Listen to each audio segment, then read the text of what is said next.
is jihad going to mean for you? Well, the details are stunning. Thanks to the Biden administration's religious war in Ukraine, this country is about to run out of diesel fuel. According to data from the Energy Information Administration, by the Monday of Thanksgiving week, that's 25 days from now, there will be no more diesel. So what's going to happen then? Well, everything will stop. That means trucks and trains and barges all unable to move. Farm equipment will shut down. There will be no deliveries because there will be no trucks. There will be no diesel generators. And then, inevitably, our economy will crash because everything runs on diesel fuel. Not on solar panels, not on wind farms, on diesel fuel. Diesel is not a negotiable commodity. You have to have diesel. So what happens when we don't have it?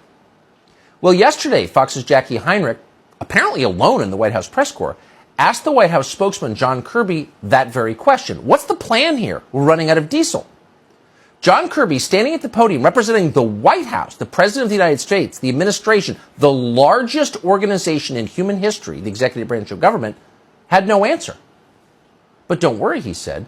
We will be exporting plenty of energy to Europe to help fight that progressive crusade in Ukraine. Why? What are we doing to increase the supply of diesel, given that the Energy Information Administration said as of October 14th, the U.S. only had about a 25-day supply? You have the Northeast and New York already rationing home heating oil. What are we doing to prepare for the winter and to ramp up supply of diesel?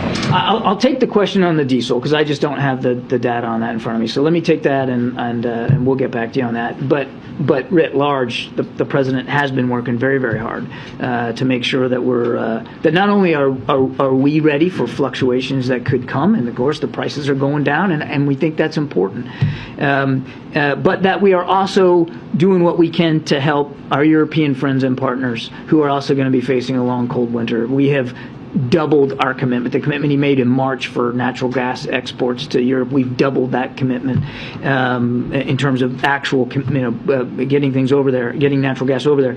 And we are working with foreign suppliers of natural gas and oil to see if we can't help our European partners diversify their own storage and supplies.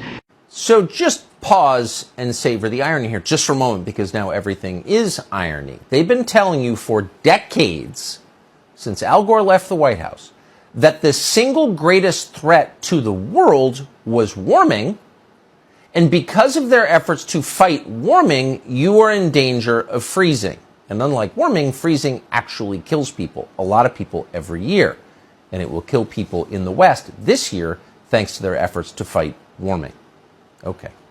The second thing to notice is the White House spokesman's totally uninterested, blasé response to the most basic question anyone could ask, which is, what are we doing about the fact we're running out of diesel fuel?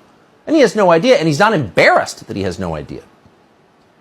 The problem is, at this point, there may not be an answer, because there may not be a way to avoid a disaster.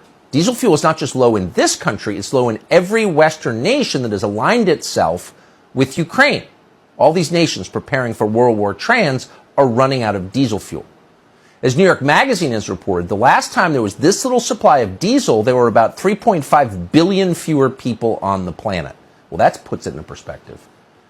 So the Biden administration responded, as you know, earlier this year to rising gas prices, which they feared above all because the midterms are coming in 2 weeks, by tapping the strategic petroleum reserves. But that will not work here. The Northeast Home Heating Oil Reserve contains 1 million barrels of diesel in case of emergencies.